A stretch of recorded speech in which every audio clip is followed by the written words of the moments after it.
আর নাজিয়াতের আল্লাহ রব্বুল আলামিন সীমালঙ্ঘনকারীদের বাসস্থান কোথায় হবে, সীমালঙ্ঘনকারী কারা তাদের কথা বলছেন। যারা আল্লাহ এবং তার রাসূল সাল্লাল্লাহু আলাইহি সাল্লামের বিরুদ্ধাচরণ করবে, উল্টো পথে হাঁটবে, সীমালঙ্ঘন করবে, তাদের কথা উল্লেখ করছেন আল্লাহ তাআলা। ফাআম্মা মান তাগা, যারা সীমালঙ্ঘন করবে বা করলো, ওয়া আথারাল হায়াতাদ দুনিয়া, দুনিয়ার জীবনকে প্রাধান্য দিল কিসের উপরে?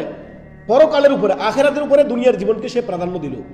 আল্লাহ তাআলা বলছেন ফা ইন্নাল জাহিমা হিয়াল মাওয়া, তার থাকার জায়গা কোথায়, তার বাসস্থান কোথায়?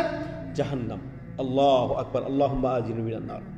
আল্লাহ আমাদেরকে সকল অবাধ্যতা থেকে, সকল শিরক কুফর থেকে, সকল অন্যায় কথা কাজ থেকে, সকল পাপ কর্ম থেকে, সকল গুনাহ থেকে, সকল মাসিয়াত থেকে, সকল সীমালঙ্ঘনকারী বান্দার হক, আল্লাহর হক, কোন সৃষ্টির হক, সর্বপ্রকার সকল জুলুম থেকে আল্লাহ তাআলা আমাদেরকে হেফাজত করুন। আল্লাহর কাছে দোয়া করবেন।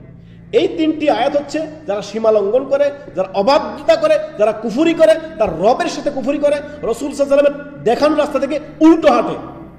রাসূল দেখাচ্ছে সিরাতুল মুস্তাকিম, আল্লাহ বলতেছেন এটা হচ্ছে সিরাতুল মুস্তাকিম, না সে উল্টো দিকে হাঁটতেছে। তার কথা আল্লাহ তাআলা বলছেন, যদি আল্লাহ এবং তার রাসূলের বিরুদ্ধাচরণ করেন, কুফরি করেন, নবীর দেখানো রাস্তা ছেড়ে দিয়ে অন্য রাস্তায় হাঁটেন, থাকার জায়গা কোথায়? জাহান্নাম। অতএব সতর্ক, সাবধান।